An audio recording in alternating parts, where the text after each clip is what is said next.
Hey guys, welcome back to Falcon Central Radio, part of the Pro Football Central Radio Network. I am your host, Aaron Freeman, joined as usual by my co-host, Matt Karoly. Today we're going to be talking about the Atlanta Falcons, of course, talking about their Week 4 loss to the Tennessee Titans. We'll be breaking down some of the All-22 as we do that and talk about some of the bigger topics about where this coaching staff is headed, where this offense is headed, and of course we'll get into the Week 5 matchup against the Houston Texans. And of course, we'll be sort of keeping an eye on the chat here on YouTube to see what questions you have during the show. And if you haven't been watching the show the last couple of weeks, we have added a new feature where we have listeners call in live and chat with us. And so just stay tuned to the chat, and we'll put that link in the chat if you want to jump in and share your thoughts live with us on the show. On tonight's episode, there's no reason to be scared. We don't bite. But Matt, man, let's kick things off as we often do, talking about any roster moves that the Falcons have made. And we had a pretty big one on Monday night, or at least a surprise one. The Falcons traded Duke Riley to the Philadelphia Eagles, got Jonathan Cyprien, the safety, formerly of the Jacksonville Jaguars, formerly of the Tennessee Titans, from them. And they also sort of swapped 2020 picks. They gave up a 6th-round pick and got back a 7th-round pick. The Falcons also made some practice squad moves earlier today. But let's jump right into the Duke Riley trade, because I think both Matt and I don't really have a take on the practice squad other than, Austin Larkin. Sucks to be him. Yeah, he's getting bounced around quite a bit. And yeah, as I said last week, there's no logic behind these practice squad additions, so I'm gonna stop trying to make logic of it. I said that I like the fact that they brought Wiley back, just thinking the future. But it seems like with this trade of Duke Riley, that they wanted to add a linebacker. So that's my only thoughts there. As far as the trade goes, fans probably won't like to hear this from me, but I wasn't a big fan of it. I know a lot of people are happy that Duke Riley is no longer on the team, seeing as though he was not a fan favorite for his lackluster play. But I think the player-for-player swap, in my opinion, is kind of a net neutral play. Duke Riley wasn't seeing the field as a linebacker. He was strictly just a core special teamer. So there's really no effect by getting rid of him this year. And bringing on Cyprien, I'm just not so sure he's going to have any sort of upgrade over what Kamal Ishmael was providing or provided last week as a box linebacker. I mean, we haven't seen Cyprien play at a high level for several years, so taking into consideration what he did in Jacksonville, I think is a moot point at this stage of his career. So for me, this really boils down to that pick swap and trading a 6th-round pick, which if the Falcons continue their tailspin this year, could be a high-end 6th-round pick for what might amount to be a low-end 7th-round pick. I just don't see this as being worth that compensation. I mean, they could have simply picked up TJ McDonald, in free agency, and I find it hard to believe McDonald would be any worse than what Cyprien's going to provide. Hopefully, I'm wrong on that, because the Falcons could use, an injection of energy there with Keanu Neal being out, but like I said, I have my doubts there, and that's why I wasn't a huge fan of this deal, and don't really think the Falcons come out ahead, for simply because of that pick swap. Yeah, I'm sort of in the same boat as you, Matt. I feel like the Falcons didn't have to give up anything to get a good safety. And again, I know people are going to be like, well, they didn't give up anything with Duke Riley. That's not what I'm talking about.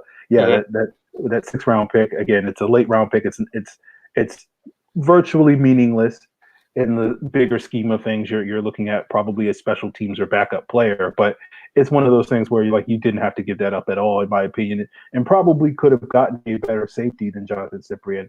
I think the positives that you will say, Cyprien knows the scheme because he played in basically the same scheme under Gus Bradley for 4 years in Jacksonville and was okay. I know Jags fans probably might not agree with that statement. He's more of a run first sort of box downhill safety, struggles in coverage. And I think probably what the Falcons were looking for was a little bit better of a, that thumper type, but a guy that brings a little bit more to the table than Kamal Ishmael does in coverage. And I do think, even though Cyprien has his issues in coverage, I do think he brings a little bit more there than Kamal Ishmael. And they'll probably continue to sort of split KZ and Cyprien sort of doing double duty to fill the void by Keanu Neal, and maybe, two, the two of those guys can add up to equaling a Keanu Neal, maybe. So, I guess I'm with you. I don't love the deal in the sense of, I feel like from purely just they could have gotten a better safety without having to give up anything, including a late round draft pick. But I'm also kind of thrilled that the Falcons didn't just sort of twiddle their thumbs like they did last year and just roll with Kamal Ishmael.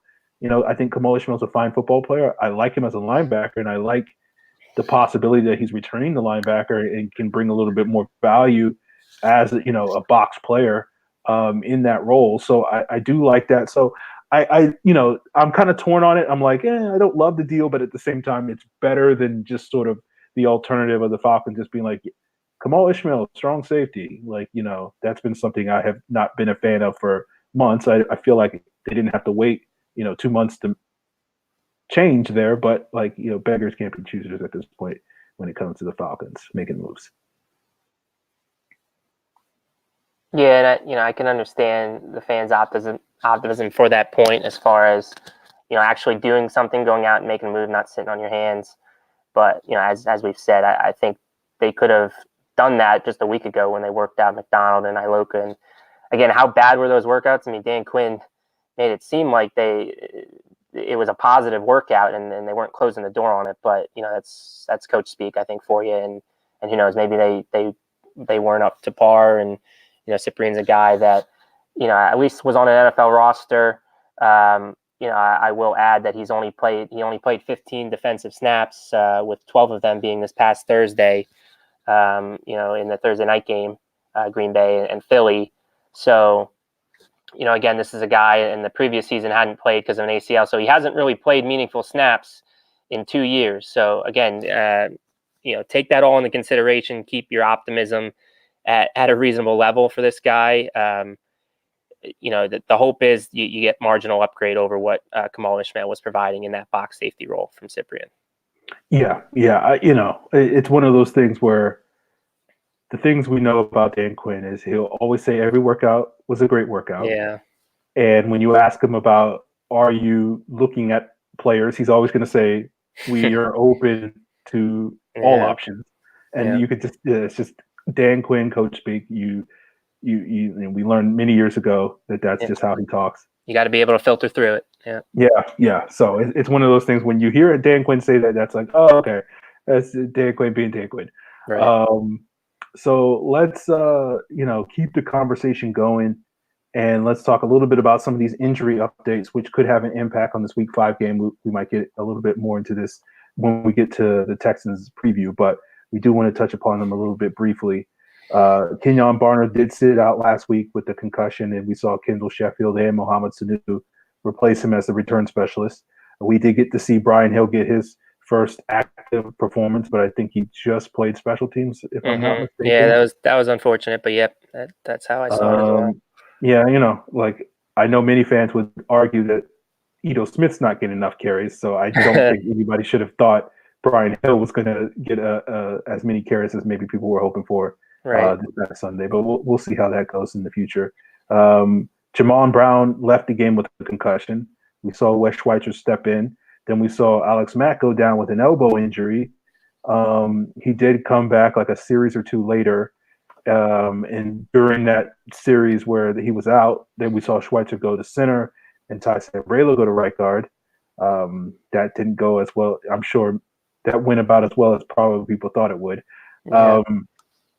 And Matt came back in and Schweitzer finished the game at right guard. So, it's one of those things where the right guard position, the curse of Harvey Dahl still lingers over this Falcon team, where they just haven't been able to get this right guard position right ever since 2011 with Chris Harvey Chester Dahl. somehow figured it out, but yeah, other than him, really, there is some ghost of Harvey Dahl in Atlanta for whatever reason. But yeah, I mean, I think the offensive line ones are the biggest concern, particularly Alex Mack. I mean, he came back in, but I do fear a little bit that this is somewhat of a significant injury. It looks significant when Mack was barely holding that arm up and ran to the locker room.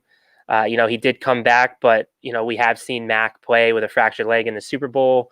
He's a tough son of a gun, so I wasn't shocked to see him come back. But if the test results come back that this is significant, I think the medical staff will definitely step in and not allow him to continue. And then that's a major loss right there. I mean, I've talked about, and I think you've talked about as well, Alex Mack is arguably the least replaceable guy on the Falcons offensive line, for several reasons. One, I mean, he's the best one, he's the captain of that unit. He makes everything go. And then, also considering the depth behind him, I mean, Wes Schweitzer is kind of learning a new position here. So, to have him play extended snaps at center, it would be surely a great trial run to see for him to evaluate him long-term there, but not something you really want to see. And then, having Jamon Brown go down and Simbrila having to play right guard, I mean, that's not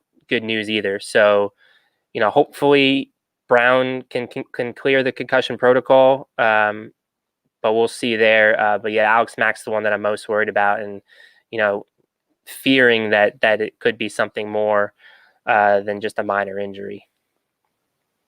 Yeah, and I think the concern is, even if he does play, is he going to be limited? Mm-hmm. Because we did see him have his fair share of struggles in this game. And some of them came before the injury, and some of them came after the injury. And the Titans, I'm gonna probably wind up mixing it up and calling them Texans. And when we get to the Texans segment, I'll call them Titans. But don't mind that. Blame those two teams for getting the two identical names.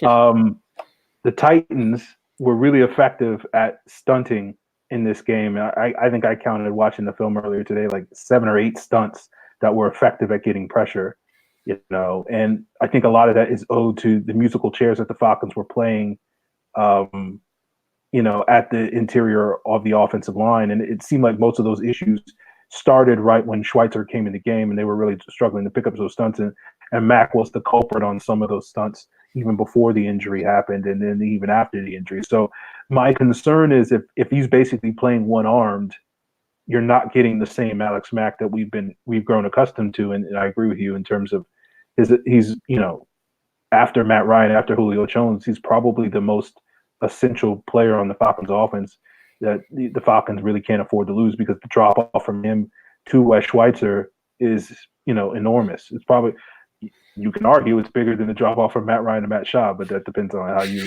feel about Matt Schaub. But yeah, that is a significant injury, and that's something that I don't know if the Falcons can survive, especially when you couple that with Jamon Brown being out as well, and then you would have essentially your third, or really your fourth option at right guard, with a hole at center, and then JJ Watt is playing and DJ Reader is playing, and you're reaching DEFCON 5 levels right there, pretty much. Yeah, it's going to be. It could be very, very, very problematic for this Falcons, especially when we've been waiting for this offense to get back on track, and it seems highly unlikely that can happen if Alex Mack is on the sideline. Right, and I mean, I will say Alex Mack hasn't gotten off to the greatest start this year. He didn't get off to the greatest start last year either, but finished very strong and up there with some of the best centers. But I'd still rather have 80%, 70% of what Alex Mack has been than not have him in that lineup. So again, hopefully we get good news tomorrow when Dan Quinn gives us an update. Although as we've talked about, Dan Quinn injury updates are not always 100% truthful. Yeah. So we'll just have to monitor the practice reports. But hopefully, Alex Mack will be in that lineup Sunday, going up against the likes of DJ Reader and JJ Watt and all them guys in Houston. I will give Dan Quinn some credit. He did say earlier last week that Grady Jarrett would be fine by the end of the week. Yeah, and that proved true. I did not believe him when he said that, because of his history there, right? And that did prove true. So he's 1 for 100 when it comes to injury. Got to start somewhere. Yeah. So, we're about to get into our all 22 breakdown of the Titans game, and of course, we'll pause To let you guys know, if you're new to the show or haven't been watching the last couple of weeks, that we do add this segment. We added this a couple of weeks ago at the start of the season, but we're also like to get the interaction with you guys, not only in the YouTube chat, but you guys can jump on the show. If you're worried about being on camera, don't have to worry. You can just, turn your camera off on your phone or your laptop. You can join via mobile if you're watching us live on the phone right now. So, jump in at any time that you feel ready to contribute and ask Yeah, us questions, express your thoughts. we want to hear from you. I mean, think of this as a Falcons therapy session. It's a safe place. We could be in store for a long season, so we'd rather talk with you fans. What are your concerns? What are you optimistic about moving forward? And as Aaron said, you don't have to show your face, but just call in, ask questions. You can answer them, with you off the air or with you just, back and forth banter. So yeah, we want to hear from you. So make sure you click that link and, enter the chat with us. All right. So let's get into the Titans all 22. And the first play that we wanted to highlight was, wrote it down. Okay. Yeah, we're gonna highlight two on the defense here. The first one, in my opinion, this was the backbreaker of the game, and it happened early, but it came on the Titans' second scoring drive, that 3rd and 15 conversion. And you'll notice already off the snap, Aaron, if you want to maybe pause it there. You see the hash marks there. You see the left hash. You got Deion Jones in his spot. We're not too sure what Devondre Campbell was doing standing on the 30-yard line and not being more closer to the hash like Deion Jones. Right before Aaron paused it there, you kind of see Delanie Walker go in motion and Devondre Campbell kind of slid with him. So I think he's under the impression that this is man-to-man with him. But I don't feel like Isaiah Oliver probably feels that way behind him. And that's kind of where I think this play goes wrong off the start. When Aaron rolls it here, I mean, you can see they give right where Devondre Campbell probably should have been lined up from the start, kind of give up that underneath route. And then obviously you see at the end there, the poor tackling form that Dan Quinn has harped upon the last several weeks. 3 missed tackles basically there. Devondre Campbell then eventually does clean up the play, but at that point it's too late, and the Titans get a 3rd and 15 conversion that they shouldn't have gotten. Falcons should be off the field in this position, and with that they wouldn't have allowed that second scoring drive, second touchdown drive. Yeah. Campbell should probably be somewhere around here, and you can even see on the play from this angle off the initial snap, he kind of takes a false step to the outside as if he's following Delanie Walker. You see that false step right there where he hitches rather than driving on his throw. And I think a lot of fans are looking at this play and saying this is a terrible play call and Dan Quinn's playing too soft with the zone. And I think that's a fair criticism. I don't think that's the best play call in that situation, to have your guys that far off. But I think really if you're trying to get in Dan Quinn's head and trying to create or force some logic, depending on your perspective on that particular play, it's really they're this vacated spot. They're trying to funnel the ball to this area, and hopefully with everybody understanding what they're trying to do from a concept standpoint, you can drive on this throw, and Campbell should be sort of initially off the snap being like, okay, we're getting the slant that we're looking. He should be driving on this throw right now, but he's not. He's just kind of taking a false step to follow Delanie Walker, and then by then, then of course you have the bad tackling. So I personally think that play is less a Dan Quinn issue than more a Devondre Campbell issue, but you can certainly criticize the coaching staff by not putting their players in the best position because, maybe Devondre Campbell shouldn't be playing too much zone where he has to be able to. Well, and I'd argue to a point that, I mean, they are putting them in positions like you want to use the speed of this defense. So like you said, you want to force the underneath throw, and the Falcons use their speed and funnel to the ball carrier. I just think it's a mental lapse from Devondre Campbell, and it just, it's a bigger theme that we've seen as far as mental lapses and lack of execution in big moments, and that's one right there. As far as it seems like everyone else was on their assignment. But Devondre Campbell, for whatever reason, looked like he was playing man coverage when he should have been in his zone. And if he was in his zone, it'll probably went for a 7-yard gain, and Titans would have been forced to punt. So, yeah, I wouldn't fault Dan Quinn too much. I mean, it is a conservative play call, but we've seen him you've seen that from 3rd and long situations where they back that second line of defense, 10 yards off the ball, force the underneath throw, and they all rally and make the play. I mean, that's kind of how this defense has been built. Try to get teams in 3rd and long or playing catch up and force those underneath throws. That's why they've kind of, led the league as far as, running back receiving yards and receptions, is because that's the way they play defense, is force the underneath, dink and dunk, and rally the ball carrier and stop them short of the line to gain. The classic bend but don't break defense, and there it broke because of one player not being on his assignment. Yeah, I would agree there, Matt. So the next play we want to highlight is in the second quarter. It was a big play to A.J. Brown. I'm going to run it through, and then I'll rewind it and break it down so that you guys can see the play. Basically, this is a Yankee concept, and this play should be very familiar to you Falcon fans that have been watching this Falcons offense over the years, because it's basically a staple of our offense, the Kyle Shanahan offense, a lot of offenses that utilize play action because it is such a hard play to defend. Essentially, what you're going to have is you're going to have a vertical route that's going to pull this defender deep. It's going to keep occupied the deep safety, which in this case I think is DeMonte Casey.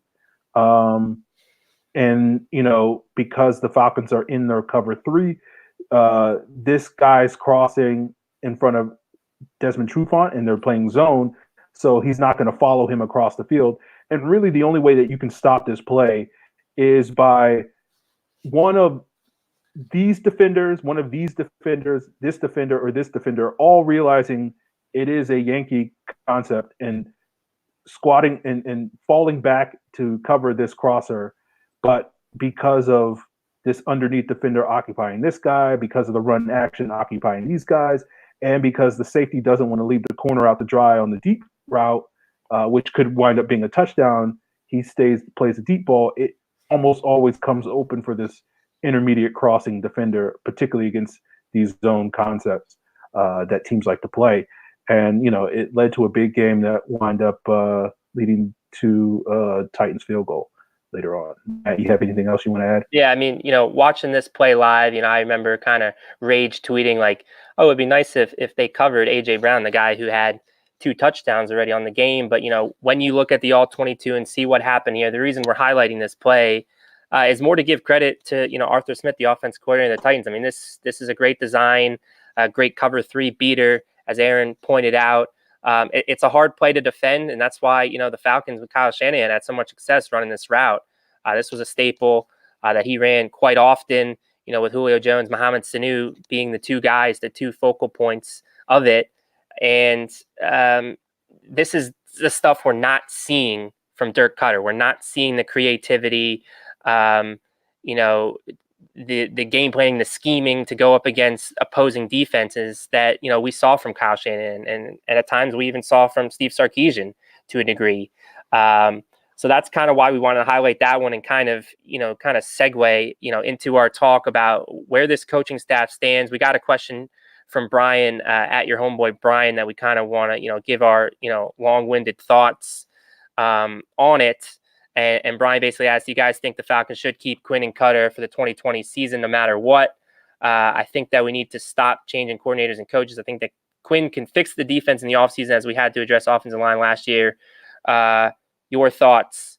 So I think, Aaron, we have someone, John from Utica. Maybe he wants to, jump in too and talk about this question with us if we want to bring him on. And then, the 3 of us can maybe go around and talk about it. Hey, John, how you doing? Good to have you back, man. Good. How are you guys? Good. Doing better if the Falcons had played better on Sunday. Right. I think we all would. Yep. John, did you hear the question that Brian posed as far as the coach staff? What are your thoughts as far as, keeping Quinn and dare I say, keep Dirk Cutter beyond this season? Where are you at with that? Because I know, if I recall correctly, you were a fan of Cutter after the Philly game. Have you turned sour on Dirk Cutter after these last 2 weeks? No, I mean, here's the thing: we haven't played with the lead since the Philadelphia game. So, yeah. I mean, you don't really have much to base judgment off of. And I mean, until we start playing, which I think is a good possibility. I mean, the ball's in Matt Ryan's hands. He's the guy that's going to have to get this thing going. Yeah, that's a fair point. I mean, playing with the lead, I mean, we've talked about it. Aaron's thrown out stats on Twitter as far as starting fast. I think eventually that needs to happen for this thing to turn around. Hopefully, it happens in week 5. And I think, if that happens, then maybe we can evaluate them a little bit more. But yeah, I think that's a great point. Getting out to a fast start. Now, again, is that not on the coaching staff, though? Is that not on Dan Quinn and Dirk Cutter to agree? Because, usually the first 10 to 15 play calls are scripted. Is that not on them to get off to a fast start? Right. Well, can I ask you guys a question? Yeah, sure. Absolutely.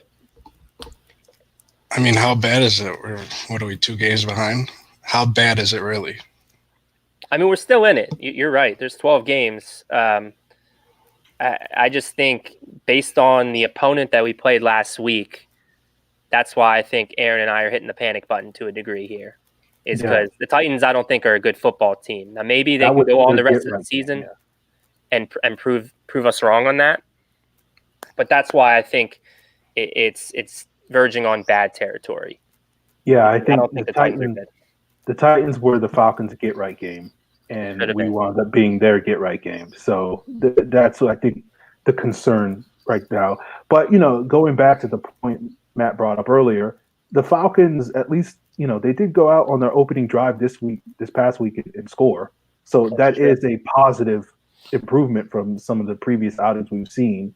Then things sort of quickly started to, unravel after that point. But for the offense. So, if you want to be optimistic, that is potentially something that you can potentially build off of and say, okay, we did these things right. It's the second drive that we got to now, get right and whatnot. And we can hopefully not slowly, but, start to build off of that in the coming weeks and whatnot. I just think, and Aaron's pointed this out, as far as the explosive plays to help move down the field a little bit easier, it's too much. It's too much dinking and dunking right now. Like even less than what Steve Sarkisian offered. I mean, they're moving the ball.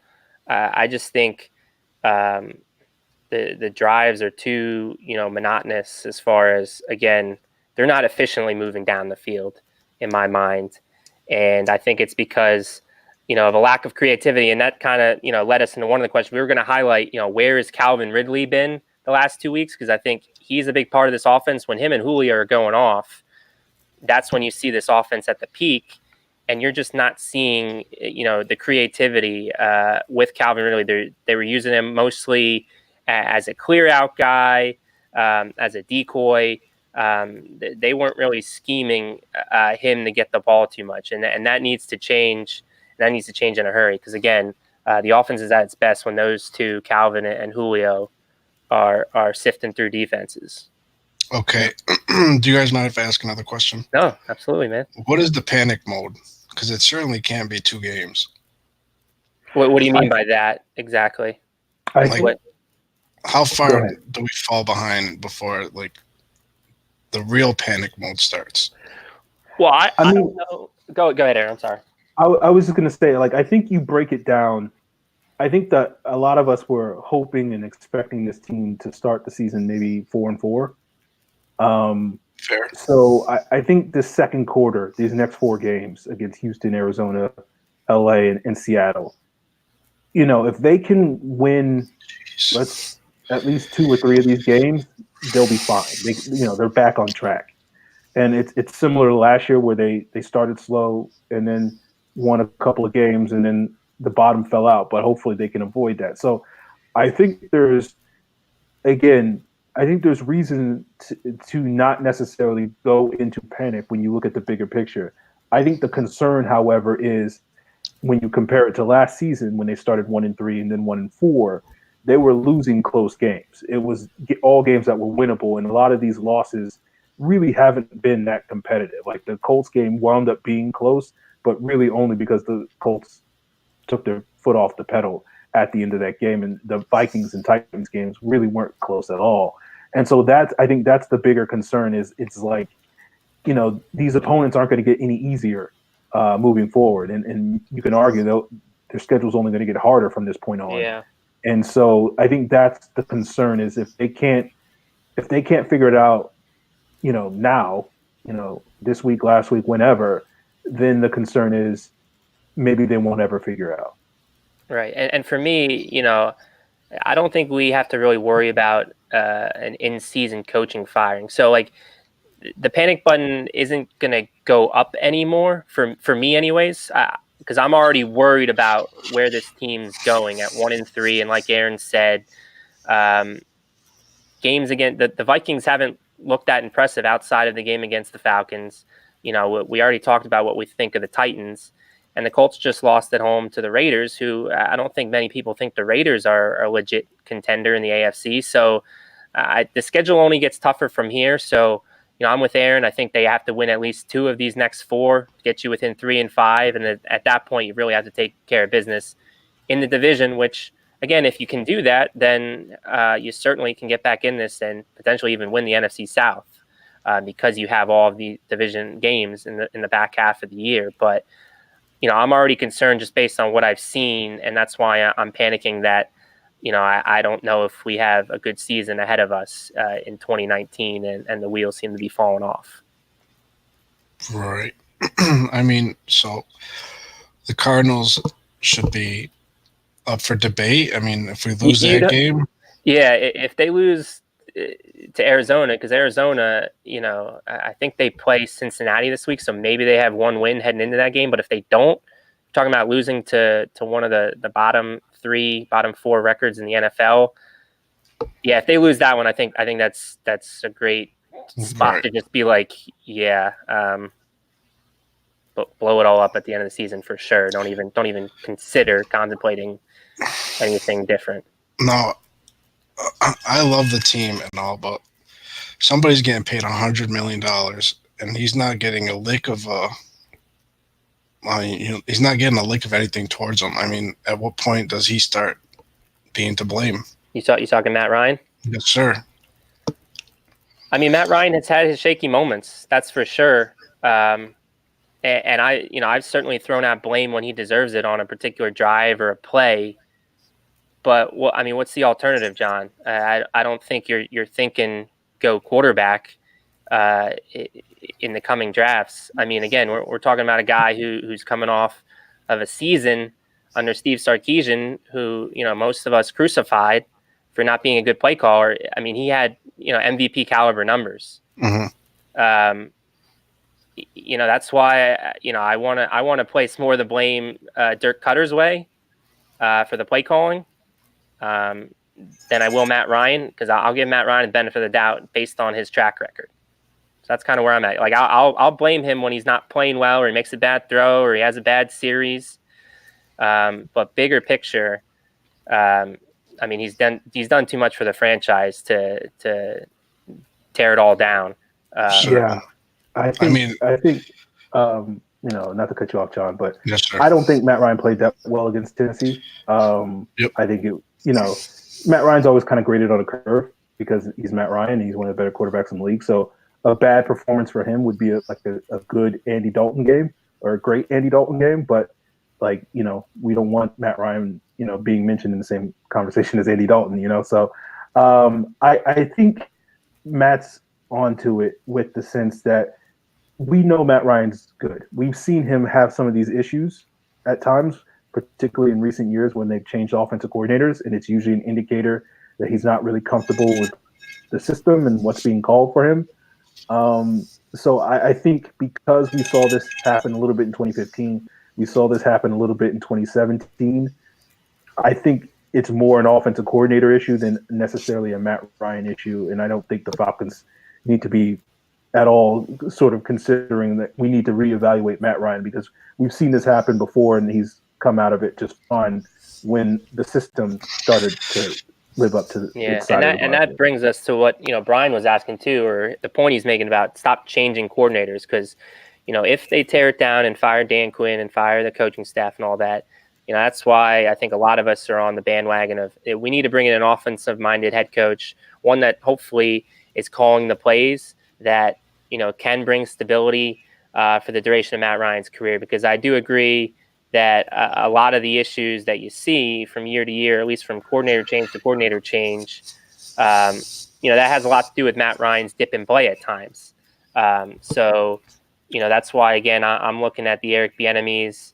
That's my guy. I haven't looked much further. I mean, there's been a lot of names. Lincoln Riley obviously is going to get a lot of attention, but that's why I think it's important that we do need to get an offensive-minded coach to bring stability to the most important position and to the most important part of the team right now, because this has been a team that's always been built on offense since Matt Ryan's got here. That's why I think that's important, because I think, you're seeing it now in this year. You saw it a little bit in 2017. You saw it when Kyle Shanahan first got here. There's a little bit of a learning curve. Even if Matt Ryan had familiarity with Cutter, that was several years ago, there's still going to be some blips along the road, and I think we're seeing it here, and that's a contributing factor. Could Matt Ryan possibly be playing the standings? I mean, we're only a few games back. Everybody's pretty much healthy. I mean, Neal's the only one that's out for the year. We'll get Lindstrom back in a couple weeks or in a couple months. Yeah. So, I mean, there's a lot of positive, but in terms of making a playoff run, could he just be taking, his foot off the gas just a little bit, preserving health and stamina and things of that nature? I don't know. I don't feel like that's a slippery slope, in my opinion. He's a pretty competitive guy. You see that fiery demeanor from time to time on the field when guys make, when Devontae misses a handoff and he's, cussing at him. Yeah, or when Alex Matt, body slammed or belly flopped on some dude. I mean, he showed that he was pretty pissed off about that. So, yeah.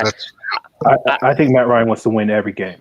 You know? So I would have a hard time. But again, this while we haven't seen it, we've seen the highs and lows from this team. I mean, maybe they're a team that plays down the competition, and they can turn the switch on it. So again, there's a lot of season left. I'm not totally writing them off. I just think there's warning signs now, and that's why I think we're concerned that they might not turn it around. But do they have the people in the building to do it? Again, they've done it before. It's a question of whether the message has run stale and they're tuning them out and just it's not working anymore. This next 4-game stretch will be a big determining factor in all that. Right. So. My biggest thing is I'm not sure, I know you guys want to shy away from it a little bit, but I'm not really sure that they're going 100%. I mean, we got a pretty good glimpse of what this team is against Philadelphia. And I mean, that's the most that we've gotten so far. I mean, and even that was not a clean game by any means. And a lot of it, I guess, that you can put on Matt Ryan's shoulder. But yeah, you did see the style more that they want to play. Right. I am curious, though, had the Eagles been fully healthy in their receiving core, are we talking about an 0-4 Falcons team? Because again, Philly could have easily won that one. Right. So we've really only seen, 0.5 of the good Falcons, and then the rest has been 3.5 or 4.5. 3.5. They played 4 games. 3.5 of bad Falcons football, and a half of good Falcons football. So, hopefully that changes, but I don't know. Jonathan Cyprian, do we see him this weekend, or I'm not sure how you say his name? Cyprian, Aaron, do you think he'll be active even though he just got here? That's what I'm wondering. Knowing that he, as Aaron said at the top of the show, he has experience in the scheme.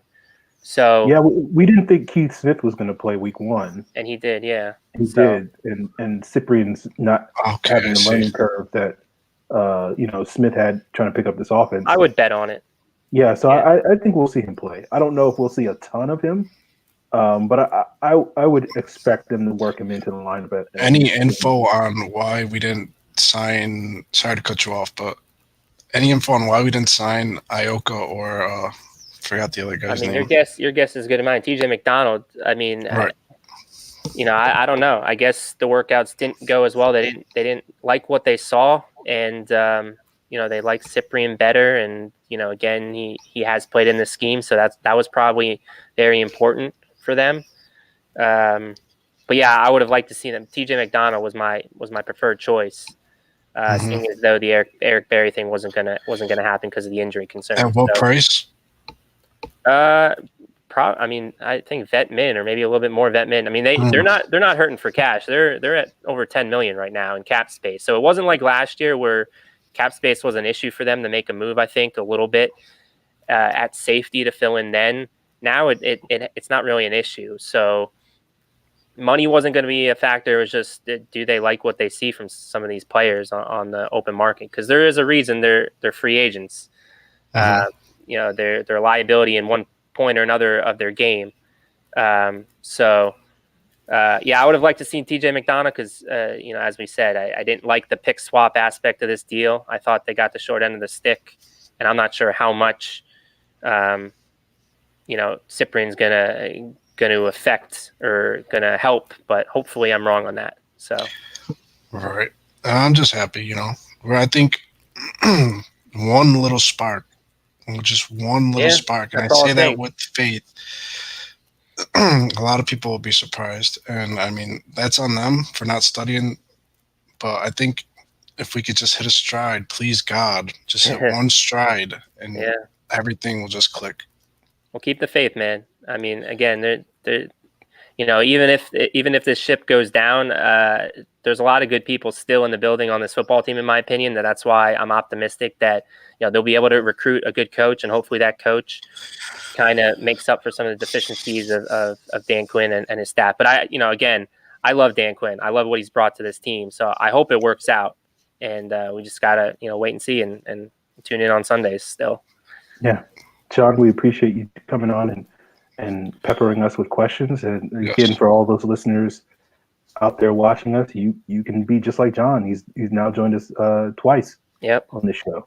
So appreciate it, John, for coming in and bringing in some really good discussion and thought-provoking content to our show. But we got some other people back in the green room that want to join us. So appreciate you, John, and enjoy the rest of the show, my friend. Thank you. You guys have a good John. Night. Appreciate it.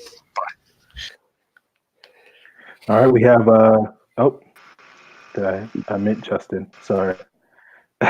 Justin, you there, man? Yeah, hi, how's it going?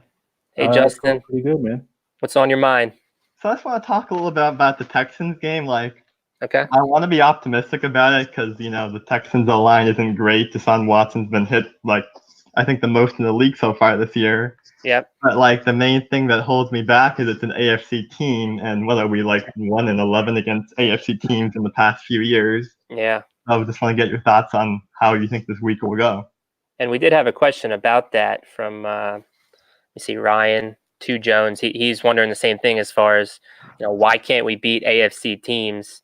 He would have thought. I think I don't blame him for having Mike Mularkey on the staff, knowing the Titans personnel. It didn't show that it mattered at all. And again, I think that comes back to the coaching and the preparation that they're putting in. I mean, I just talked a moment ago about loving what Dan Quinn, the energy, the culture that he's brought, but X's and O's and detail oriented, is he the best man for the job? And I think for me that's what's contributing to this 1-11 record against AFC opponents over the last several years is they're not game planning enough to really beat some of these opponents, and it's shown in some of the play calling, especially on offense.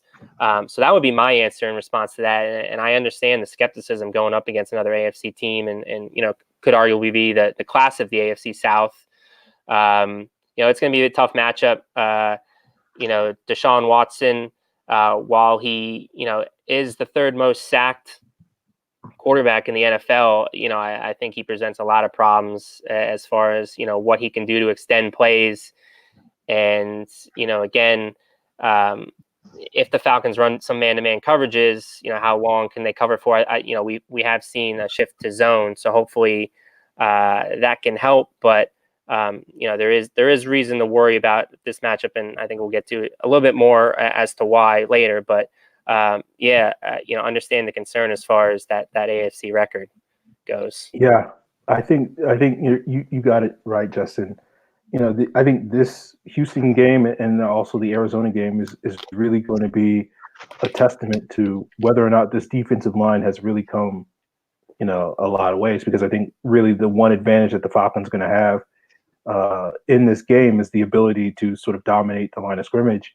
And probably the one main knock that you could legitimately give Deshaun Watson is that he has a tendency to hold onto the ball a little bit long, looking for those wide receivers and those weapons that he has, and being able to create with his legs. And because of all the pressure he's under, that need to sort of have to extend plays and try to do a lot more. And that can create some opportunities for your defense to get more sacks and get more hits on the quarterback. So I think, looking at these weapons that Houston has, I don't really like the matchup that the Falcons are going to have. I think Matt's right. The zone is probably going to be heavily featured just because of Watson's ability to run rather than playing man coverage. So I think, when you play zone, the key to the zone working is being able to get pressure with four guys. And if the Falcons can do that this week, I think they'll be okay. Then it depends on what the offense does. But I think if they can accomplish that, and that also continues the following week against Arizona, because Kyler Murray's a similar player with his ability. So we saw some positive signs from this pass rush early in the season. They've kind of faded a little bit these last couple of games. They haven't played poorly, but we're not seeing the gains that I think we're all hoping to see, and seeing guys like Jared and Tack and Beasley and Davison and Bailey and all these guys and Claiborne taking over games like we saw a little bit to a certain extent in that Philly game. So, yeah, I think this Texans game is going to be a challenge for this defense, and it really does start all up front. Yeah, like for me, I think Tack and Grady, I think those are the two way above average pass rushers that the Falcons have. I think the rest of the guys are kind of just role players. But if they're not getting pressure with four, they just can't sit back and rush four and drop seven the whole game, because that's what's been doing the past few weeks, and they just get carved up. I think Dan Quinn's going to have to bring some more 5- and 6-man pressures, some creative blitzes, and that might lead to some plays that, like you saw happen to Carson Wentz in the first half against the Eagles, some bad interceptions and some plays like that. Yeah, my only concern with that, and it's something we haven't seen, I guess, until the Philly game, which they did do and have some successes. I think you want to keep Deshaun Watson bottled up in the pocket a little bit, because once you let him get outside the pocket, I think that's when he becomes more dangerous. And that's where I think, by keeping him inside the pocket, he's going to do that dancing around that he'll do to try to extend it. And then at that point, I think that's when the sacks and the hits will occur. Again, if you're bringing the blitz, I can easily see him either one, picking the defense apart with that, because again, I think he's one of the better quarterbacks the league has to offer, or two, he gets outside of it, and then at that point, you're at a disadvantage in the numbers game, and he can even beat you with the legs, I think, to a degree. So it's a chess match. We'll see how he plays it. Again, Dan Quinn has been a little bit conservative the last 2 weeks as far as that goes. So maybe he does, change it up and try it. And what does he have to lose at this point? Because the season is kind of getting away from him.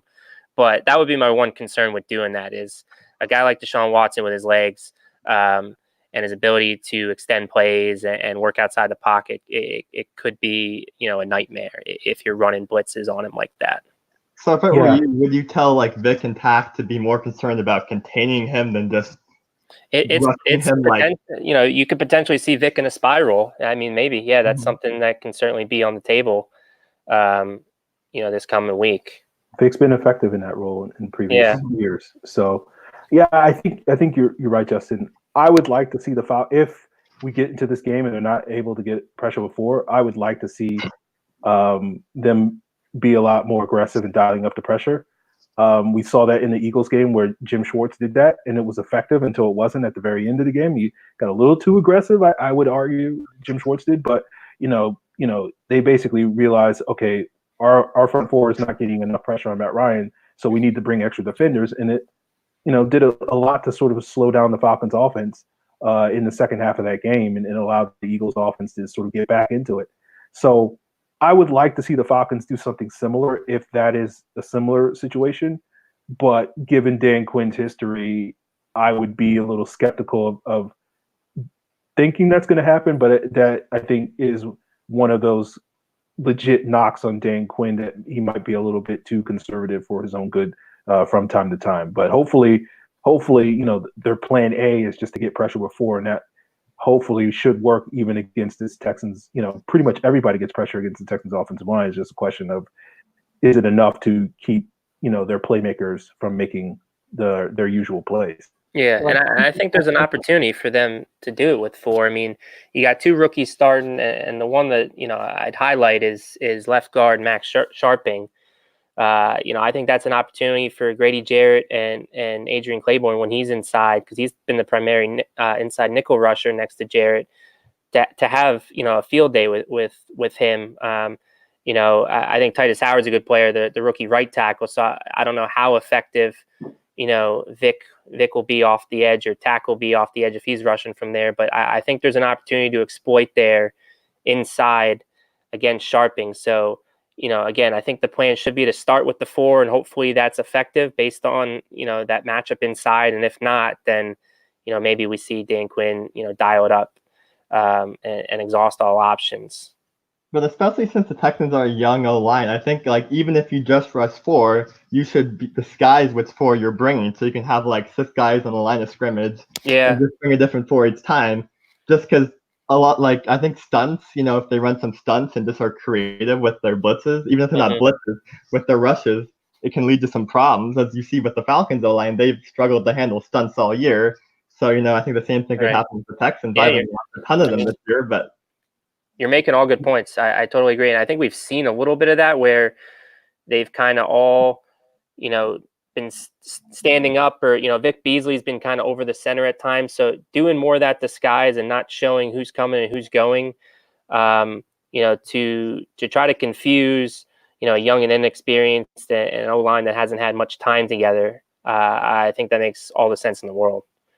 Yeah, I think that's one of my main knocks on how Dan Quinn has called his plays. I think when they have blitz, it's been very vanilla.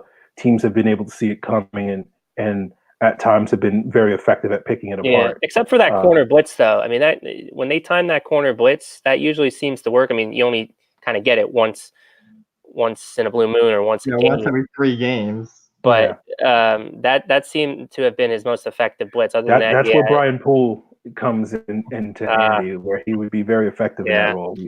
So, I like Dan Quinn, what he does. I think he puts a very good vibe, a very good work. It's a good culture to be in. But with the X's and O's, I think he just relies too much on his players to make plays than the scheme. He just believes too much in the front 4 attack. Vic, Grady. What is it that he said in the summer? Players, not plays. That was the big quote. And you hit the nail on the head. I mean, he's trusting the talent a little too much, and I think he's the expectations for the talent that he has in Atlanta is not what he had back in Seattle, when he had nearly a Hall of Fame caliber unit, and maybe he could get away with some of that. But now you're seeing he hasn't quite had that level of talent in Atlanta, and that's coming to catch him and bite him in the butt.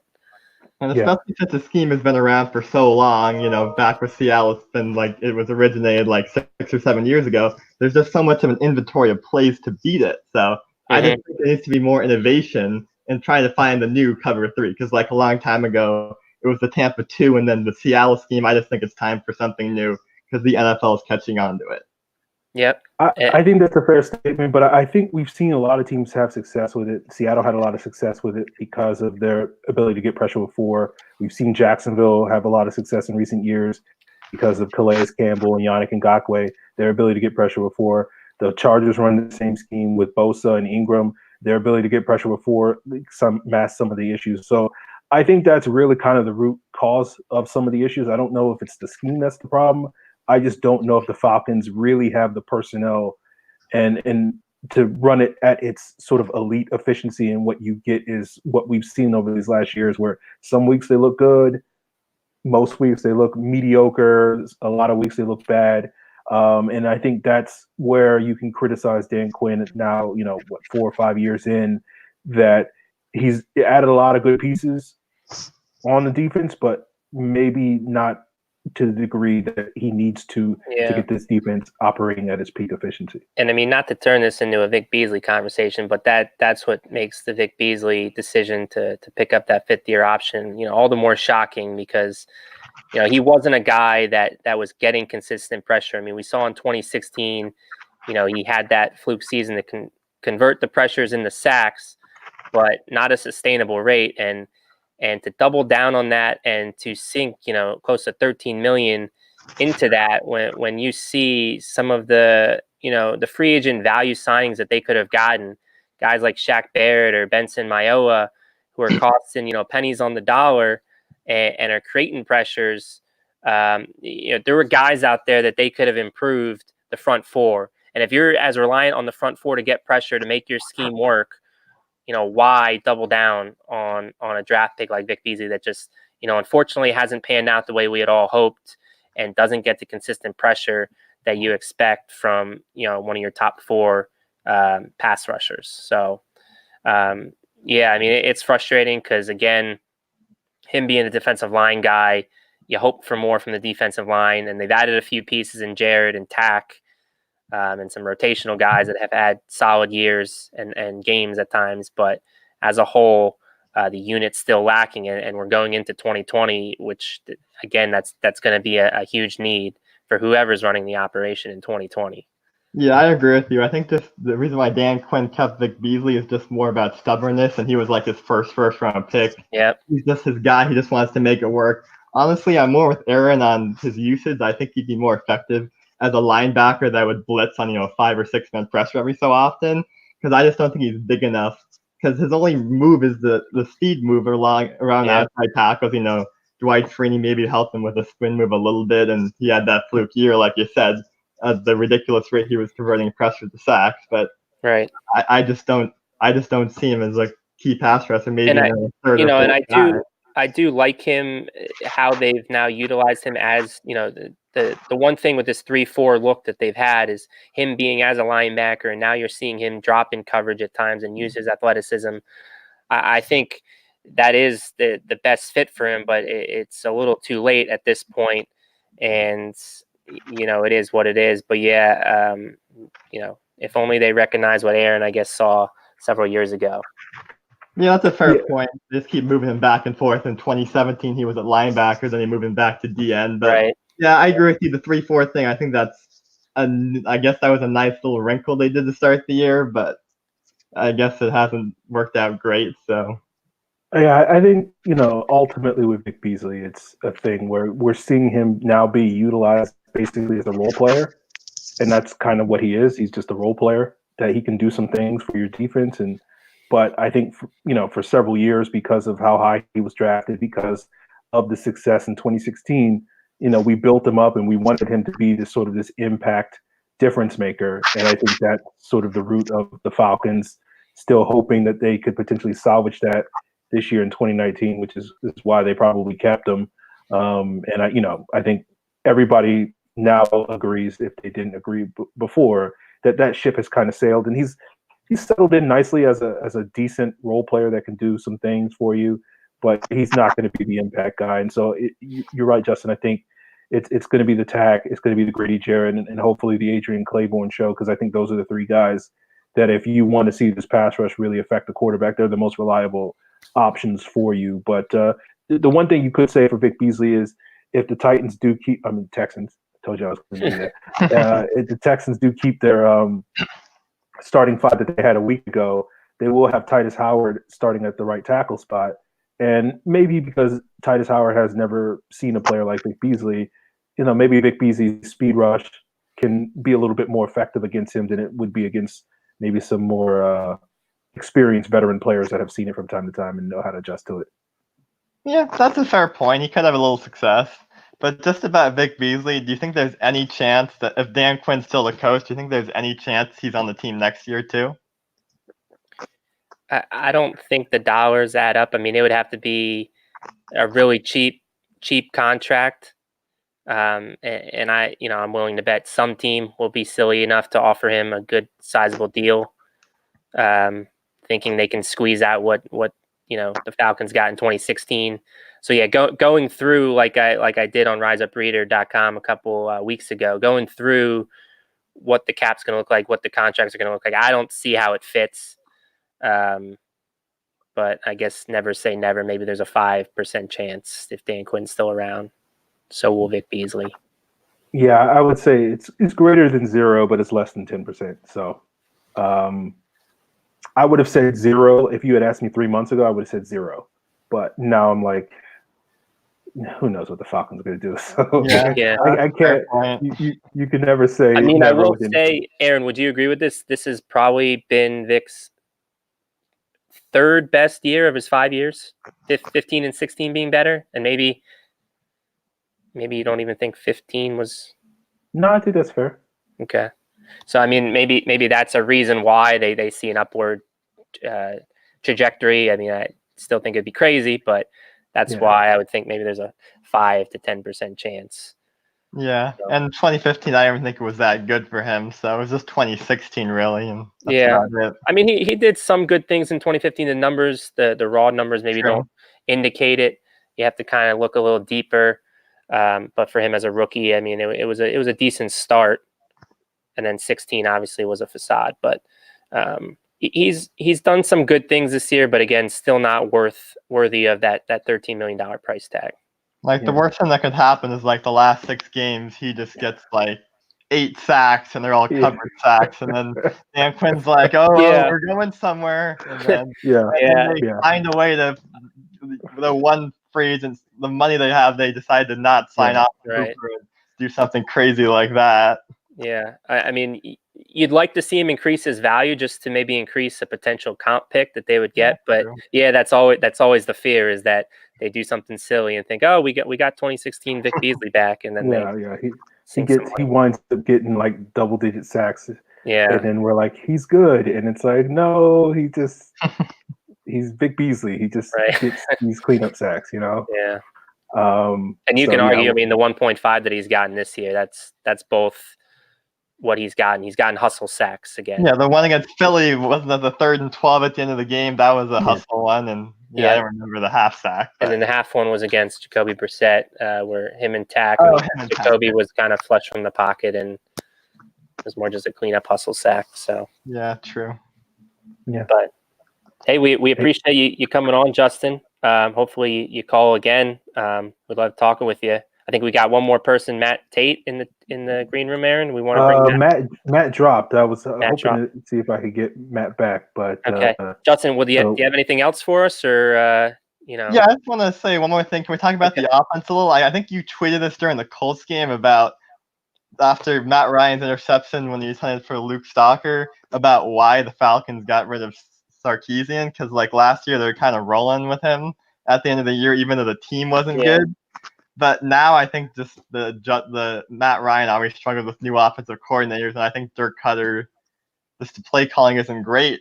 And I think the cause of it, because I think when Matt Ryan just throws a few interceptions, even though, I mean, that's either his fault, but I think whenever he has some interceptions, like he just gets a little jumpy and uncomfortable. And I think against Tennessee, you could see whenever the pocket started to collapse, instead of trying to throw the ball away, he kind of just tried to grab it and take a sack. And that's a fair assessment of Matt Ryan at times. I mean, when you get him off his spot early, I think he does have a tendency to get jittery, or it affects him a little bit.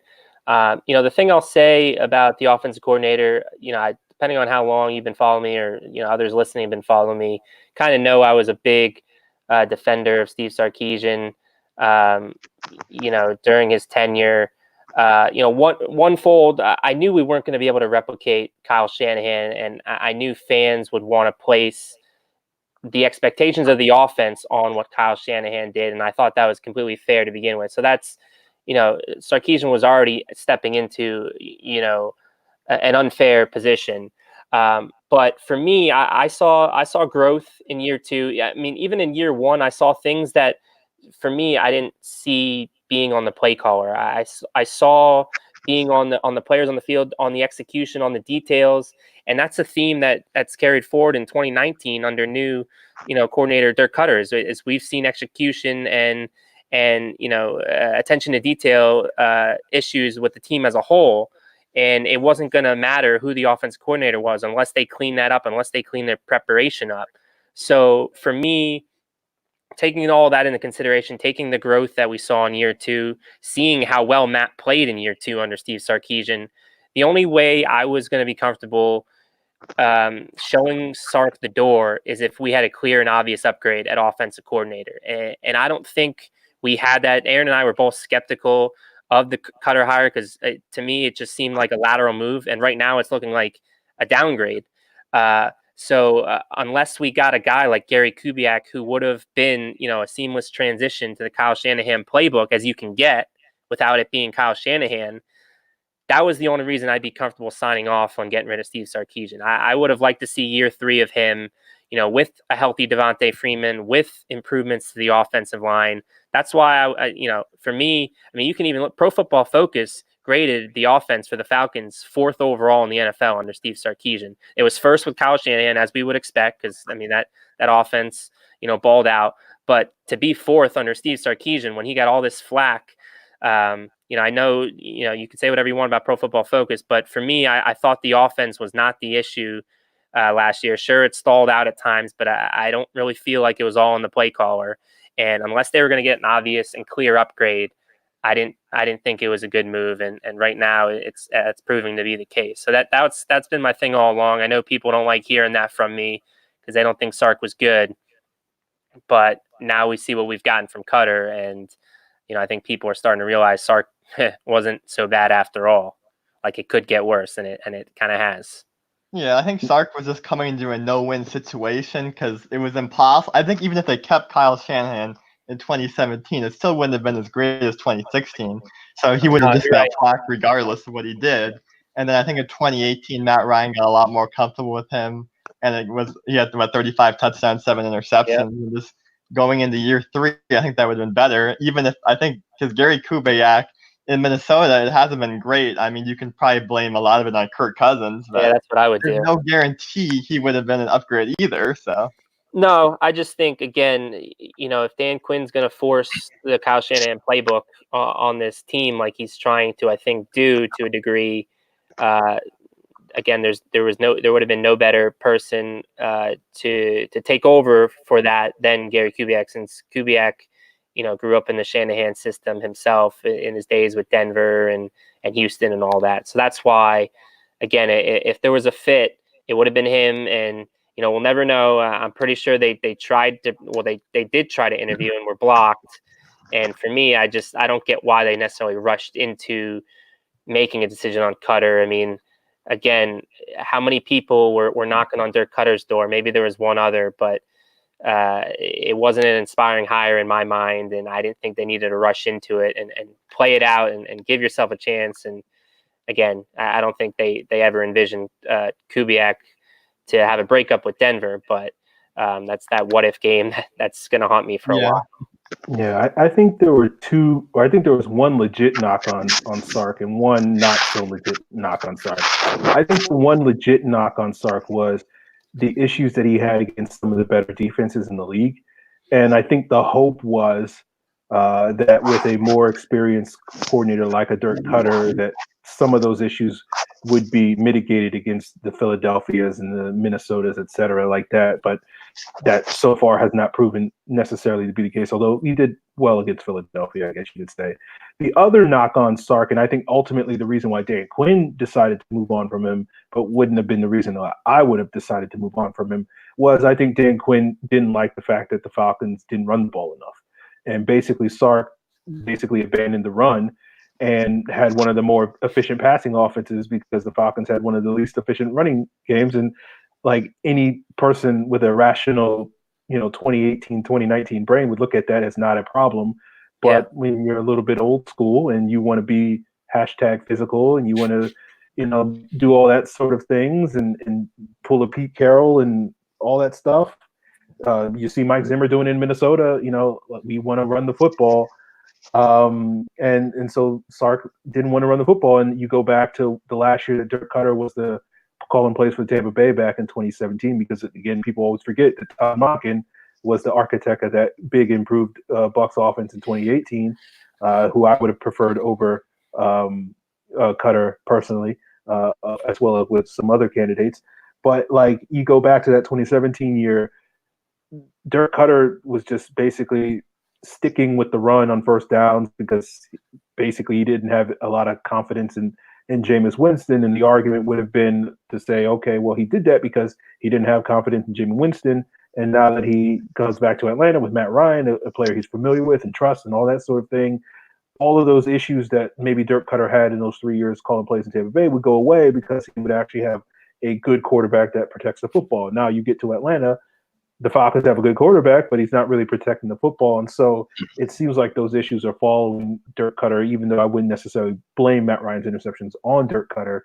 But it is one of those things where at least the justifications that you would probably think that Dan Quinn would make haven't lived up to those expectations because you haven't really seen this team come in and be that good against AFC teams. Like maybe you would argue because the Falcons didn't have an issue against AFC teams when Kyle Shanahan was the offensive coordinator here. They were like 5-3 or something like that against AFC teams. It only came with Sark, and you would argue, oh, okay, it's because Sark doesn't know these offenses and whatnot. He's not familiar with them. And then you would say, well, Dirk Cutter's been calling plays for 10 years. We shouldn't have the issues with AFC teams, but yet we're 0-2 against AFC teams. So, it's a lot of unanswered questions, I guess you could say. Yeah, like I think Dan Quinn just wants Dirk Cutter to run the ball for the sake of running the ball and being physical. But I think back when we had Kyle Shanahan, he would run the ball to set up the play action pass and make the pass game more explosive to set up those explosive plays. So I just agree with you. I just don't think Dan Quinn's philosophy is right.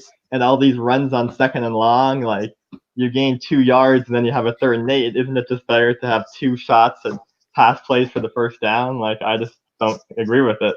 Yeah. I mean, no arguments from me, Justin. I think you're absolutely right. I think that's part of, why this coaching staff it's kind of fallen out of favor in a lot of our eyes. Yeah. Well, Justin, we appreciate you coming on and giving us some interesting thoughts and answers and provoking our conversation.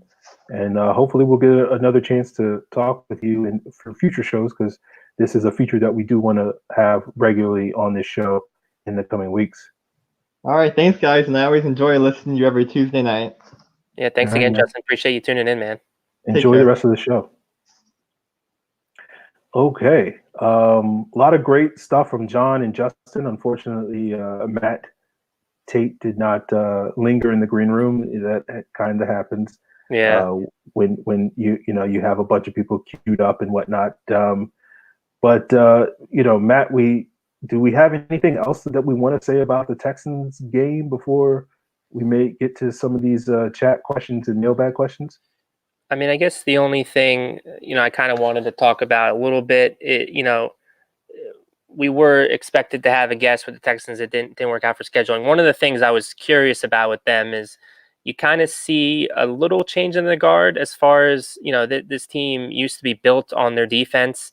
Now I'm not sure that's the case. I know they entered last week, behind the Falcons in defensive DVOA. They're like 17th, I believe. I'm not sure if their matchup against Carolina will improve that number when the numbers come out tomorrow. But I do see a defensive line that maybe is turning the corner. J.J. Watt got off to a slow start. I think in the years when the Texans didn't have a top 10 defense, J.J. had a lot to do with it, whether he was out injured or, there was other factors at play, whether it be like Deshaun Watson or the offense, kind of putting them in tough spots. It does seem like the defensive line might be turning a corner and it comes at a bad time for the Falcons, especially dealing with the offensive line injuries. So again, as always, I'm interested to see how those matchups shake out. J.J. Watt versus Caleb McGarry. Hopefully that's not, a nightmare. You got DJ Reader, who's actually the 2nd-rated interior defensive lineman per Pro Football Focus, an underrated nose tackle. If Alex Mack's out, if Jamon Brown's out, he could be a problem. You might not be able to, get physical and establish the run, and you're going to put yourself behind the chains, forcing yourself into converting 3rd and longs. And then on the other side of things, Whitney Merciless, leading the league in quarterback hits, team leading 5 sacks. He's going up against Jake Matthews. So they got some players where they can really, again, affect the pass game, affect Matt Ryan, get him off his spot. And then, I didn't even mention Charles Menahu, who has kind of been a rookie X factor. I don't know if he played last week, but when he's got snaps from the interior, could be an effective pass rusher. So, I'm going to be keying in on that, especially with a banged up Falcons offensive line. We might have to see some max protections, in order to, to move the ball through the air. And then the only other thing, if they can contain the Texans defensive line, I said this about the Titans, and I was kind of wrong a little bit about their secondary. I was pretty impressed with how the Titans secondary played. I thought they were pretty physical early and often, and didn't allow a lot, didn't allow guys to get open. I'm going to say the same thing about the Texans secondary. I think it's their Achilles heel. Guys like Jonathan Joseph, Bradley Roby, Justin Reed, Tishawn Gibson, and Lonnie Johnson. I'm not sure that's the strength of this unit. Jonathan Joseph's been around a while, but his best years are behind him. And Bradley Roby was a free agent acquisition. Not sure he's the best fit for being, an outside corner. And, I haven't watched much of them, so I don't know if, in nickel sets, they're sliding him inside and putting Lonnie Johnson outside, being a taller, more press man corner. I would guess that's what they're doing. But, in base downs, this could be an opportunity for a bounce back game, assuming, Roby versus Calvin Ridley. Maybe Calvin Ridley gets going in this matchup. But again, I think if they can control the line of scrimmage on offense, and it's a big if, given the guys that I just mentioned, I do think there's opportunity to exploit the secondary. So we'll see what happens. But that's kind of, the two things that I'll be focusing on when the Falcons offense hits the field. Because again, I think you and I both agree the biggest, negative takeaway has been how the offense has continued or has regressed. And the defense is what it is. We didn't have high expectations. It hasn't been a great unit to begin with, so it's not as big a surprise as what the offense has showed. So hopefully, the offensive line can hold up, and if they can, we get some things moving through the air. Yeah, I think you're right. I think because of the things you talked about with the defensive line, this is why being able to run those play action fakes and taking some shots down the field is great to have as part of their game plan. And to Dirk Cutter's credit, he's taken a lot of heat on his podcast and probably will continue to do so for the rest of the year. He did do that better against Tennessee, and it led to a lot more big plays in that game. Obviously, they didn't capitalize on that by finishing some of those drives. But to me, that's the type of offense that I want to see the Falcons running more of. Get back to sort of what the staple of this offense is supposed to be, and when Sark's offense was clicking, that's what they were. We obviously know when Shanahan's offense was clicking, that's what they were, and that's why if you didn't see earlier when we did the All-22 breakdown, we purposefully highlighted that Texans play where A.J. Brown, broke it, which was a Yankee concept, which is a staple of this offense, and we want to see more of those with Julio and Ridley and Sanu and whatnot. And getting those guys open. We saw that regularly with Julio and Gabriel back in the day, and Aldrick Robinson, all those guys many years ago. So that's what we want to see. And I think if they can do that, that can keep this Texans defensive line on their toes quite a bit. And, contrary to popular opinion, you don't have to run the ball. You don't have to establish the run to set up the play action. That is a myth. There's really no statistical evidence to support that. This is why analytics, they get a bad rap, but you need analytics to tell you these things, that you don't need to have to run the ball in order to set up the play action. It helps if you can run the ball effectively. If you're the Rams or, what the Falcons were in 2016, if you can also run the ball effectively with Patrick DeMarco and whatnot, and then you can throw the play action off of that, it's great. It's basically a double-edged sword as opposed to a single-edged sword, but you can still cut with a single-edged sword by just running that play action. So hopefully we see a little bit more of that. And looking at the Pro Football Focus thing, Bradley Roby is their primary slot guy.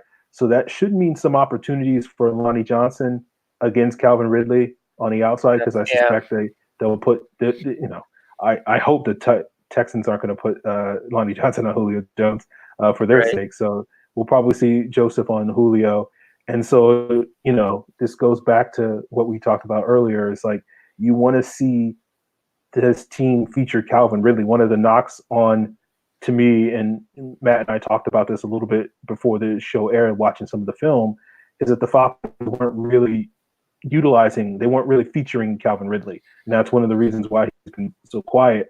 They're just kind of just having him out there on the field. And another critique of the Cutter offense is he's not really utilizing Ridley and Julio's ability in the slot. Like I looked it up earlier today, and the last couple of years, pretty consistently, Julio's spent about a quarter of his reps in the slot. This year it's about 14%. Last year really spent about a quarter of his reps in the slot. This year it's about 14, 15%.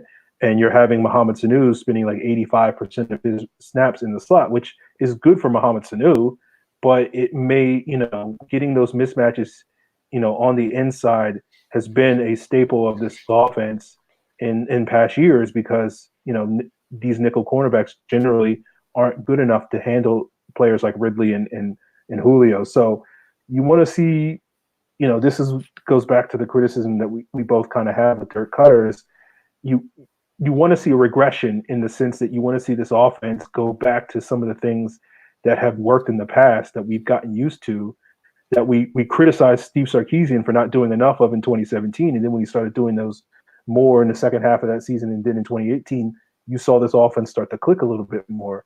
And so that's kind of the frustrating part of the Dirk Cutter offense is because it's like, and this was a question mark, I don't want to get too much into it, but this was a question mark going with Dirk Cutter is like, does he really fit what Dan Quinn is looking for when you base it off of what he did in Atlanta, what he did in Tampa Bay?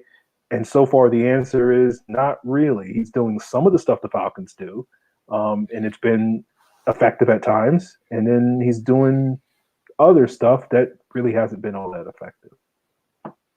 Yeah, I mean, one word to describe, the slot allotments of those three receivers is just vanilla. I mean, rolling out the same look time and time again, not mixing it up. I mean, that was one of the great things you could say about Kyle Shanahan is he featured so many different looks, a variety of players cycling in and out, different positions. And you're just not really seeing that a whole lot with Dirk Cutter, and they're going backwards, slowly each year. I mean, obviously Sarkisian was a step down from Shanahan, and now, it looks like Cutter's a step down from Sark. So, hopefully it gets better. But as we've said, there's warning signs, and, we can only hope some of these guys, realize some of the things that they're doing and change, because the season's slipping away. But we have one more, I guess, before we go. We do have one more kind of leftover mailbag question. We kind of talked about two of them already throughout the show, but at Fan's side, or Fan since 1988, he kind of is curious. First starter to get benched aside from Ish, if you count him. I'm not necessarily sure it's a benching so much as they just wanted to make a move to add a safety, but if you count him, then he would count. Aaron, I know we talked about this off the air in prep for this, but you want to roll through a couple of the options that you brought up, and then I'll kind of discuss what's left or add to it. Yeah, I mean, like if you want to count the current offensive line guys as starters, because, technically Lindstrom's a starter, you might, be able to say that there's this offensive line rotation will be a little bit different potentially. I don't think James Carpenter's played great this season, but I wouldn't at this point in time expect the Falcons to make a change there until, Jamon Brown's been dealing with a lot of injuries so far this year. So you need to see some stability there, and then probably would have to see Lindstrom come back before you would see any move there. But maybe that counts as a starter getting benched. And the other offensive starter that Matt and I discussed that you could consider would be Devontae, but it wouldn't be a benching in the strict sense. You just maybe see Ito Smith and potentially guys like Brian Hill get a larger portion of the carries, and it would get to a point potentially further down the road this season where it would be kind of that 50-50 split or that 60-40 split that we saw traditionally with Devontae and Tevin Coleman. And that would be maybe the thing that qualifies as a benching. But outside of those two guys, it's really hard to see the Falcons benching anybody else on their offense. Matt, do you have any thoughts on any other candidates on the defensive side of the ball? And before I move to the defense, just one point I'd want to add with the offense line. If and when Lindstrom does come back, I'd like to see. They tried James Carpenter to start season left guard, and as Aaron said, and I kind of agree with, he's been the inferior of the two guards. Between him and Brown, I'd like to see Brown at left guard. I mean, we saw a little bit of it in the preseason, but I'd like to see it in a meaningful game, just from the standpoint of, you kind of, whoever is calling the shots next year is going to want to be able to evaluate these guys. And I think based on the contracts of the two, it's more likely to get out of Carpenter's than Brown's. So I'd want to see Brown there, since it looks like Lindstrom will be the right guard for the next several years. I want to see Brown there at left guard, because if and when they do retain him, he's going to be there, or he's going to be in a competition there with someone at left guard. So I'd at least like to be able to evaluate him there, and I feel like a future coaching staff would want to have film on him there as well. So that would be my one expectation that I agree with. I think you might see a different combination. As far as the defense goes, there's I think even less options. I think the one you can look at is cornerback with Isaiah Oliver. And I know Dan Quinn has, mentioned, getting Blitty Ray Wilson involved this past week, but, due to an early injury that kind of never came to fruition. So maybe they want to mix in Jordan Miller or mix in Kendall Sheffield more on the outside. But that's really it. I mean, the defensive line's kind of set.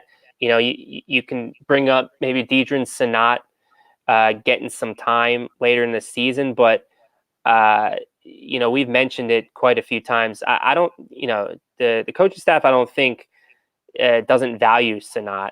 It's just a numbers game. He doesn't really have the positional flexibility. He's strictly more just a nose tackle, and they brought in a guy in Tyler Davison on an affordable contract who has played well. He's been one of the better performers you can say on this defense. Behind Grady Jarrett and Deion Jones. So he doesn't deserve to get benched.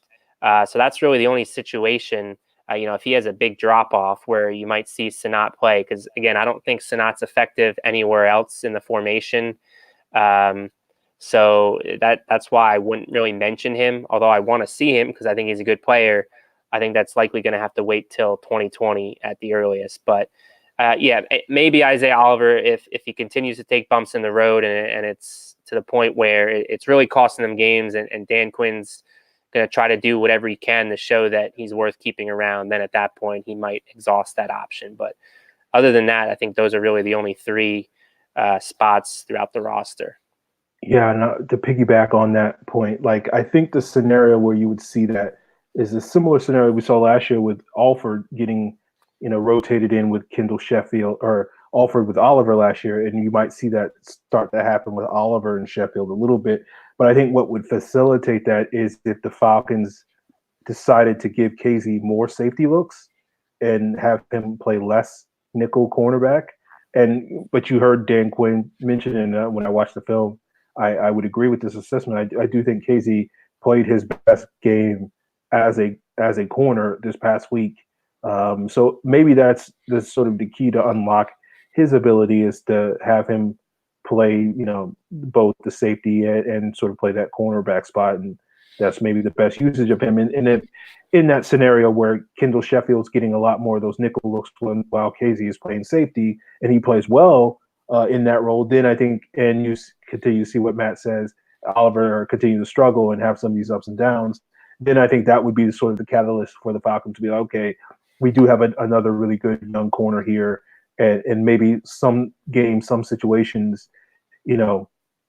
our five best DBs don't necessarily include Isaiah Oliver, particularly if you have a guy like Cyprian and he does, sort of outperform our expectations as well. So we'll have to sort of see how the secondary goes and shakes up and how guys perform over the next couple of weeks. But I think sort of the larger point and larger answer to this question is I don't think you're going to see the Falcons shuffle their roster, their starting lineup anytime soon. That's, any of these benchings that we're talking about, if you want to call them that, we're probably like a month or so away from that. Any changes to the Falcons lineup, I think, in the meantime, it's going to be injury related as opposed to the team shaking things up. Yeah. Well, guys, we appreciate you guys joining today's episode. Want to give a shout out to John and Justin for joining the show. Sorry, Matt, that the green room got a little dull for you. He was going to join the show as our third caller, but you guys know, if you've been watching us on YouTube, we put the link in the chat that you can join. And again, as I said earlier, this is a feature that we want to have every week on the show. Falcons Central Radio is the title of the show, and so we want to kind of treat it more like a radio show, where you guys, the listeners, get to sort of do your call and share your thoughts and prompt a conversation. We certainly look forward to it. There's only so much hating we can do on Dirk Cutter all by ourselves, and so maybe you guys can join the show and hate on them with us, or maybe you have some valid points, counterpoints that maybe we haven't quite considered as well. Matt, you have anything you want to say? No, yeah, just to echo what you said. We appreciate the calls, appreciate the support, and as I said, if we're in for a long year, then we're in it together, and we'd love to hear from you guys and have conversations like we did with Justin and John today. I thought that was really fun, really thought-provoking, and the more the merrier. I mean, you want to talk draft. If we're approaching draft season sooner than we had hoped, let's talk draft. I always enjoy doing that. I filled out my first mock draft today, and I don't think I've ever filled out one on October 1st, but again, it might be here sooner than we had hoped, but I'm always down to talk that, or talk whatever on your mind, Falcons related, or just life stuff in general. We're here for that too, I guess, if you want to talk that. So yeah, I haven't been paying too much attention to college football, but I guess I might have to start. If the Falcons can't take care of business this weekend, so we'll have to sort of see how that goes. But yeah, guys, we again appreciate it, and of course, you know where to find us on YouTube. Pro Football Central is the YouTube page. Make sure you subscribe, hit that bell icon so that you know when we go live. Of course, check us out on Facebook. I continue to keep leading you guys on about doing the Facebook thing.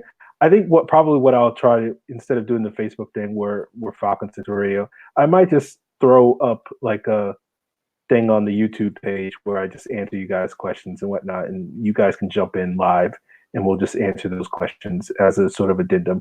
Matt and I will talk sort of about that, and maybe that's another feature that we'll have. So you might get 2 shows a week or something like that, maybe. But we'll discuss that. And then, of course, you guys can leave a comment if you want to give us any suggestions or whatnot on what features you like or what features you don't like, or what features you think we should add. We're looking to expand our horizons in that way. If you want to send in Twitter questions, you still can. Falcons PFC is the Twitter handle. Of course, our Twitter handles are on the screen, at FalcFans, at Matt Karoly. That's Karoly. For you guys listening, of course, you can check out all the links to the audio version of the show at Pro Football Central. You can find us on Apple Podcasts and Stitcher and other podcast platforms. And all those links there are Pro Football Central.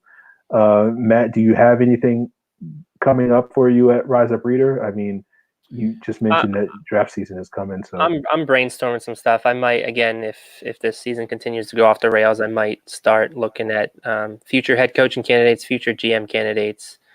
So that's, tinkering around in the brain. We'll see. I usually like to try to give at least one article now a month, now that I'm not writing as much, but I'll be sure to plug it on Twitter on here. So if that's in the near future, I'll let you guys know. Yep. And as Blackbird Blitz mentioned in the comments, don't forget to like this video, guys, as well. Yes. Yeah, appreciate it, Blackbird. Like and subscribe. So, guys, once again, we'll be back next Tuesday night. Talk about this Texans game, break down some more film, talk about the Cardinals game. We'll see what Kyler Murray's got for us, and we'll see what Deshaun Watson has for us this weekend. So, should be fun.